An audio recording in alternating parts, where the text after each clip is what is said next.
Assalamualaikum warahmatullahi wabarakatuh. Saya Cikgu Muzaffar, Guru Akademik di Mahat Tabiah Haraki An-Nur. Okey, pada hari ini seperti yang dijadualkan, tarikh 13 Jun 2021, pukul 11 pagi hingga 12 tengah hari. Okey, untuk subjek Matematik Tingkatan 1 KSSM. Okey, baik. Sebelum kita mulakan sesi pengajian kita pada hari ini, cikgu ingin pesan sekali lagi, pastikan semua anak-anak pelajar bersedia dengan buku teks Matematik Tingkatan 1 KSSM, buku modul Mesra Digital Matematik Tingkatan 1 KSSM, alat-alat tulis, contohnya pen, pensel, pemadam, pembaris, jangka lukis dan lain-lain, termasuk juga kalkulator saintifik. Sebelum kita memulakan sesi pengajian kita pada hari ini, pastikan semua bersedia dengan kelengkapan untuk belajar. Okey, baik. Tanpa melengahkan masa, kita terus pergi kepada topik pengajian kita pada hari ini. Okey, buka buku teks muka surat 168, bab yang terbaru iaitu bab yang ke-8, garis dan sudut. Okey, baik. Dalam bab ni ada 3 subtopik utama ataupun standard kandungan utama. Yang pertama, garis dan sudut. Yang kedua, sudut yang berkaitan dengan garis bersilang. Dan yang ketiga, sudut yang berkaitan dengan garis lari dan garis rentas lintang. Untuk hari ini, cikgu nak sentuh satu dulu, iaitu garis dan sudut. Okey, sebelum kita masuk lebih lanjut berkaitan dengan topik yang pertama tu, kenapa belajar bab ni? Okey, baik. Garis dan sudut merupakan pengetahuan asas dalam bidang geometri dan pembinaan. Okey, bincangkan objek di sekeliling anda yang melibatkan pengetahuan garis dan sudut. Banyak sebenarnya kalau kita nak bincang, banyak benda, banyak perkara yang melibatkan garis dan sudut dalam kehidupan seharian. Okey, contohnya garis dan sudut digunakan dalam pelbagai bidang. Contohnya dalam bidang kejuruteraan, garis dan sudut memberikan struktur binaan visual, keindahan dan kestabilan. Dalam bidang kesenian, garis dan sudut menghasilkan corak yang menakjubkan. Okey. Banyak lagi lah contoh kalau kita nak bincang berkaitan dengan aplikasi garis dan sudut dalam kehidupan seharian. Okey, tanpa melengahkan masa lagi, kita masuk kepada muka surat 170. Subtopik pertama, 8.1, garis dan sudut.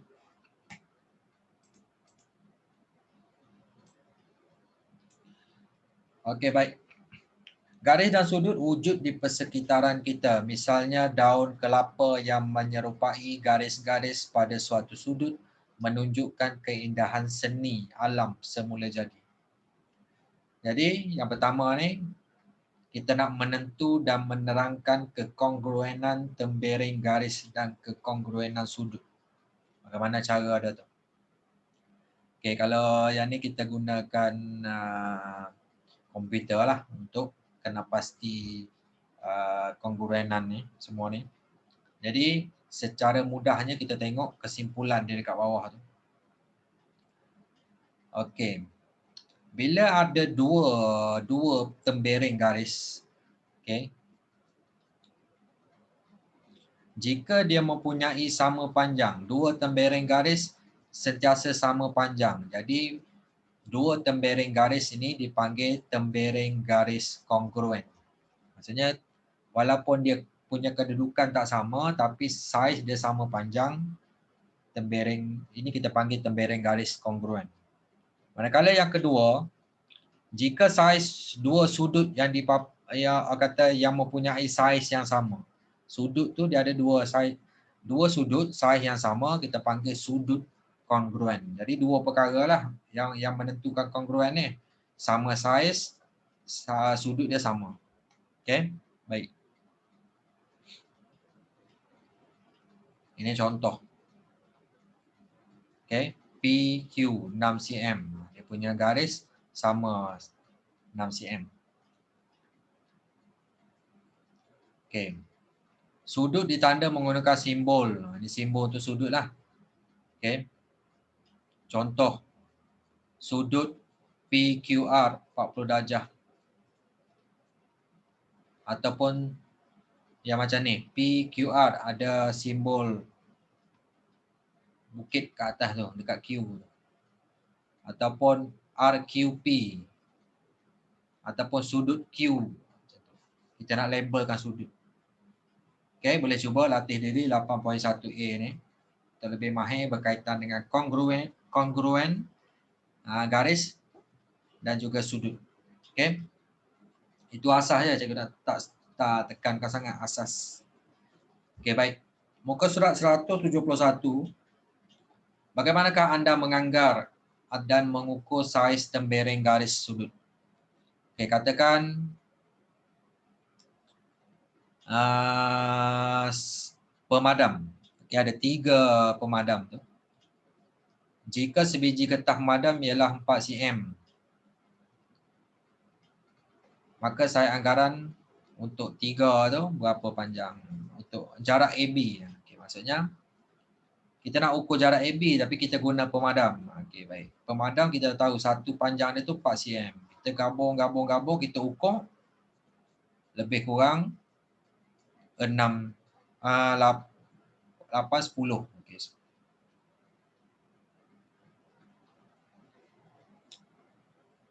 Okay, maksudnya AB tu 10 cm. Tembereng garis PQ. Okay, PQ kita ukur 6 cm.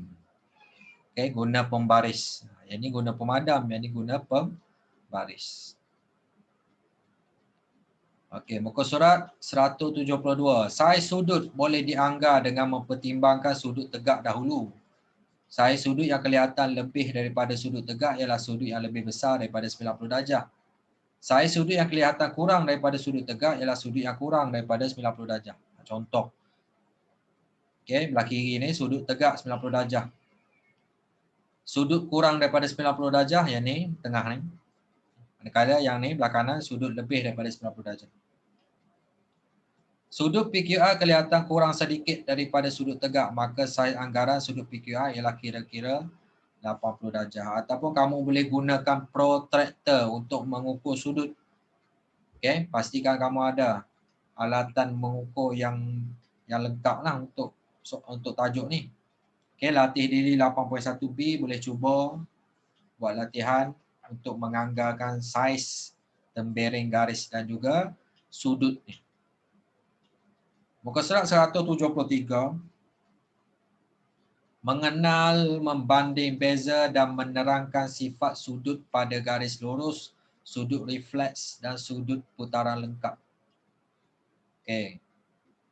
Kalau nak cerita pasal aktiviti ni panjang sangat. Jadi cikgu terus kepada muka surat 174 ni. Okey. Senang cerita, kita ingat 3 perkara ni. Sudut pada garis lurus ialah 180 darjah. Satu garis lurus tu sudut dia 180 darjah. Maka hasil tambah sudut-sudut pada garis lurus ialah 180 darjah. Yang kedua, sudut refleks ialah sudut yang saiz lebih daripada 180 darjah dan kurang daripada 360 darjah. Okey, yang kedua. Yang ketiga, sudut putaran lengkap ialah 360 darjah. Maka hasil tambah sudut-sudut pada satu titik ialah 360 darjah. Okey, boleh cuba buat latihan. Latih diri 8.1c. Seterusnya, memerihalkan sifat sudut pelengkap, sudut penggenap dan sudut konjugate. Okey, terus kepada muka surat 175 ni, keputusan dia tu. Hasil tambah 2 sudut. Okey. Katakan yang pertama tadi ialah sentiasa 90 darjah. 2 sudut itu disebut sebagai sudut pelengkap antara satu sama lain. Okey, kalau kes yang 90 darjah. Okey, 90 darjah ni 2 sudut yang kurang daripada 90 darjah, bila kita tambah, okey, masing-masing itu akan dapat sudut pelengkap antara satu sama lain. Dia dapat 90 darjah. Contohnya 45 tambah 45, 90. 60 tambah 30. Macam itulah, dapat 90. Dia tak boleh lebih 90. sudut pelengkap. Yang kedua, hasil tambah dua sudut ialah sentiasa 180. Dua sudut itu disebut sudut penggenap antara satu sama lain. Ini kalau kes yang melibatkan satu sudut yang kurang pada 90, satu lagi sudut lebih daripada 90. Okey, tambah dua jadi cukup 180 darjah. Yang ketiga, hasil tambah dua sudut iaitu sentiasa 360 darjah. Dua sudut itu disebut sebagai sudut konjugate antara satu sama lain. Okey. Satu sudut ada yang kurang pada 90, satu lagi sudut lebih daripada dia lebih pada 180, lebih pada 270. Jadi konjugate dua. Okey, baik. Kita tengok. Cuba latih diri 81D tu. Okey, tengok benar atau palsu. Boleh cuba. Okey, muka surat 175. Menyelesaikan masalah yang melibatkan sudut pelengkap, sudut penggenap dan sudut konjugate. Dalam rajah di sebelah, P ialah 54 darjah. P dan 54 darjah ialah sudut pelengkap. Okey, baik. Tengok 54 darjah tambah P, kita akan dapat 90 darjah. Jadi dia sudut penggenap lah dua ni. Diberi P dan Q ialah sudut penggenap sebab P tambah Q jadi 180 darjah. Dan sudut konjugate bagi R ialah 260 darjah. R konjugate ni tadi bila kita tambah dapat 360 darjah. Hitung nilai P, Q, R dan S. Okey, baik. Jadi kita tengok yang pertama, P tambah 54 tadi sama dengan 90 darjah sebab dia sudut pelengkap. Jadi nak dapatkan P 90 darjah tolak 54 darjah dapat 36 darjah. Okey, pergi pada yang kedua. P tambah Q tadi. P tambah Q ni sudut penggenap. Tambah 2 dapat 180 darjah. Jadi P kita dah dapat 36 darjah tambah Q sama dengan 180 darjah. Jadi kita nak dapatkan Q 180 darjah tolak 36 darjah dapat Q tu 144 darjah. Manakala R tu tadi dia kata sudut konjugate bagi R ialah 260 darjah. Jadi R tambah 260 darjah sama dengan 360 darjah. Maka R sama dengan 360 darjah tolak 260 darjah dapat R sama dengan 100 darjah. Nak dapatkan S, S kena kira semua. S tambah R tadi kita dah dapat 100 tambah Q kita dah dapat 144 tambah P 36 darjah kita dah dapat tambah sudut 54 darjah tu bila tambah semua sudut putaran lengkap ni bernilai 130 darjah, 360 darjah. Okey. S kita tambah dulu 100 tambah 144 tambah 36 tambah 54 dapat 334 darjah.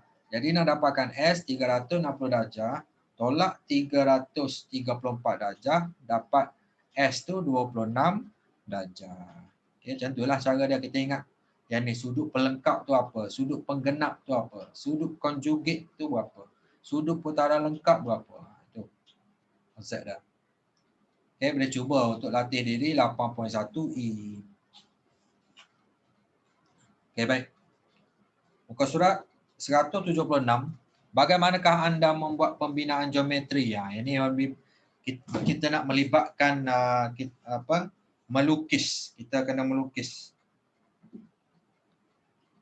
Okey, pastikan ada alat melukis yang lengkap lah. Contoh kat sini dia kata jangka lukis, sesiku, pembaris.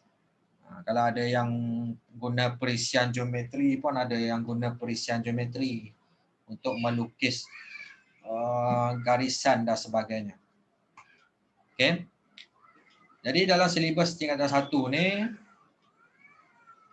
kita akan belajar bagaimana membina tembereng garis, pembahagi dua sama serenjang suatu tembereng garis, garis serenjang kepada suatu garis lurus, yang keempat garis selari. Okey. Dan kita menunjukkan langkah-langkah pembinaan. Okey, baik, kita tengok yang pertama tembereng garis. Okey, contoh dua tu boleh tengok dalam buku teks muka surat 176. Okey, boleh tengok masing-masing sambil-sambil tengok, sambil-sambil lukis. Pastikan ada alat tulis untuk lukis ni. Langkah 1, lukis garis dan tandakan titik A. Tengok gambar. Ukur jarak 8 cm pada jangka lukis. Katakan dia nak buat tembereng garis AB dengan panjang 8 cm dengan menggunakan jangka lukis dan pembaris. Baik. Nombor 3, dari titik A dengan jarak 8 cm pada jangka lukis. Ukur pensel jarak 8 cm, tandakan titik B pada garis lurus. Dapat tembereng garis. Yang kedua, pembahagi dua sama serenjang, muka surat 177. Jika suatu garis AB adalah berserenjang dengan tembereng garis CD dan membahagi CD kepada dua bahagian yang sama panjang, garis AB disebut sebagai pembahagi dua sama serenjang. Yang ni. Tengok gambar aja. Contoh 3, bagaimana kita nak buat tembereng garis pembahagi dua sama serenjang ni? Contoh, bina pembahagi dua sama serenjang bagi tembereng garis PQ dengan menggunakan jangka lukis dan pembaris sahaja. Ni cara dia. Tengok nombor 1 sampai 4 tu. Buka jangka lukis supaya bukaannya lebih daripada separuh panjang PQ. Nampak? Yang kedua, bina dua lengkok dari P. Satu atas PQ dan satu bawah PQ. Yang ketiga, tanpa mengubah bukaan jangka lukis, bina dua lengkok dari Q. Satu atas PQ dan satu bawah PQ. Boleh cuba. Yang keempat, lukis garis yang menyambungkan titik persilangan lengkok yang dibina dalam langkah 2 dan 3 tadi. Sambungkan dia. Dapat tembereng. Boleh cuba yang ni. Boleh cuba lukis. Muka surat 178. Garis serenjang kepada suatu garis lurus. Contoh 4. Dengan menggunakan jangka lukis dan pembaris sahaja, bina garis serenjang kepada PQ dan melalui titik M. Nampak? Langkah-langkah dia. Dengan bukaan jangka lukis yang sama dari M. Bina dua lengkok pada PQ dari M. Label dua titik itu sebagai R dan S. Maksudnya jangka lukis tu dekat yang jarum tu cocok dekat M, yang dekat pensel tu buat lengkok yang bersilang dengan garis PQ ni dekat kata dekat R dekat R dengan S. Dengan bukaan jangka lukis yang sama dari R dan S, bina lengkok masing-masing dari R dan S supaya dua lengkok itu bersilang.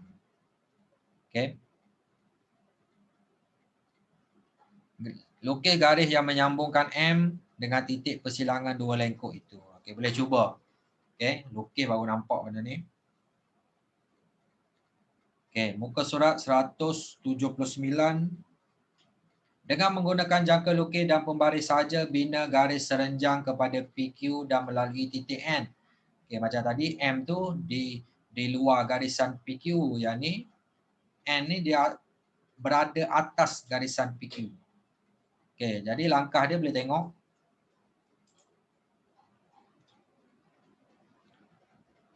Dengan bukaan jangka lukis yang sama, bina dua lengkok pada PQ dari N. Tandakan dekat N. Label dua titik itu sebagai R dan S.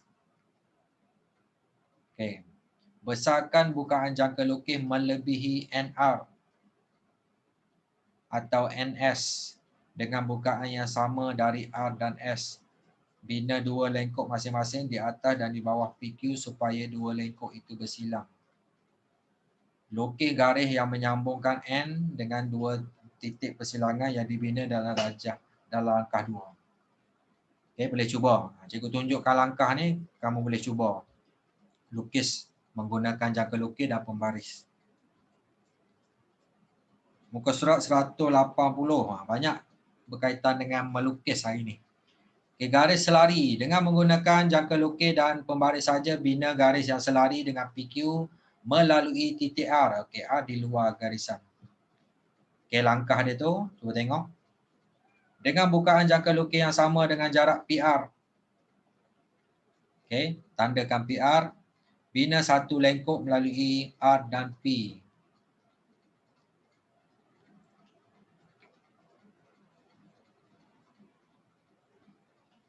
Kekalkan bukaan jangka lukis, bina satu lengkuk dari Q.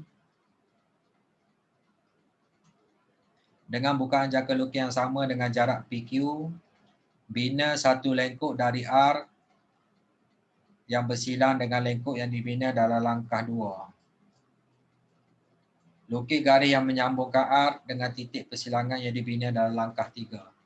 Okay, boleh cuba yang ni, barulah akan dapat dia punya bentuk garis selari tu. Okay, boleh cuba latih diri 8.1F tu untuk melukis tembereng garis, persilangan dan sebagainya. Garis lari dan sebagainya.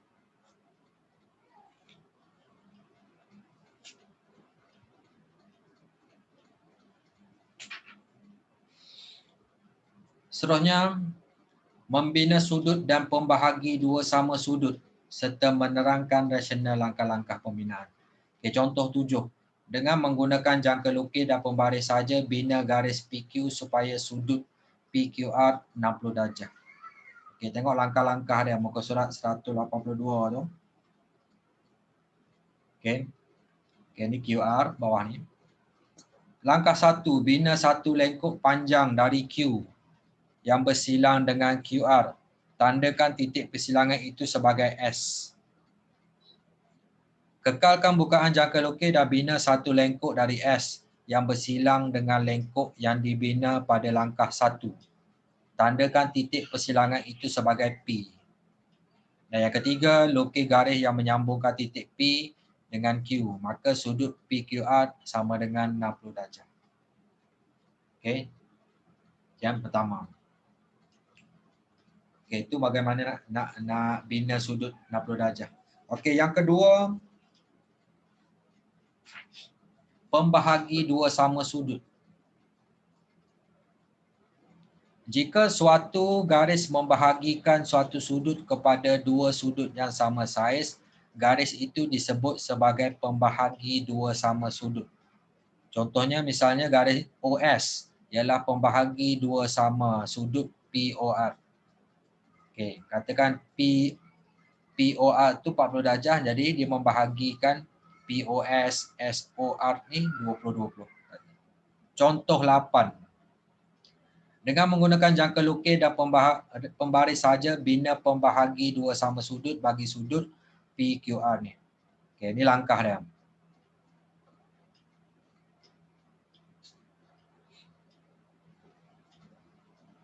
Satu, bina satu lengkuk panjang dari Q yang bersilang dengan kedua-dua lengan QP dan QR. Tandakan dua titik persilangan itu sebagai M dan N. Dengan bukaan jangka lukis yang sama, bina satu lengkuk masing-masing dari M dan N supaya dua lengkuk itu bersilang. Tandakan titik persilangan itu sebagai S. Dan yang ketiga, lukis garis yang menyambungkan titik Q dengan titik S. Ialah QS ialah pembahagi dua sama sudut PQR. Okey. Bila kita bahagi dua, kita dapat dua sudut yang sama saiz lah. Didapati bahawa sudut PQS sama sudut dengan SQR. 30 darjah. Okay, sebenarnya kat sini kita telah membina sudut 30 darjah. Bermula dengan sudut 60 darjah dan pengetahuan tentang pembahagi dua sama sudut, kita boleh membina sudut lain dengan tepat dengan menggunakan jangka lukis dan pembaris sahaja. Misalnya, sudut 120 darjah, 90 darjah dan 15 darjah. Okay, boleh cuba mahir diri 8.1 untuk lebih mahir berkaitan dengan topik pada kali ini. Okay, itu saja untuk sesi PDPR kita pada kali ini. Jadi untuk lebih mahir, Cikgu nak kamu terus sambung kepada tugasan dalam buku modul muka surat 77. Okey, bermula muka surat 77, 78, 79, 80, 81,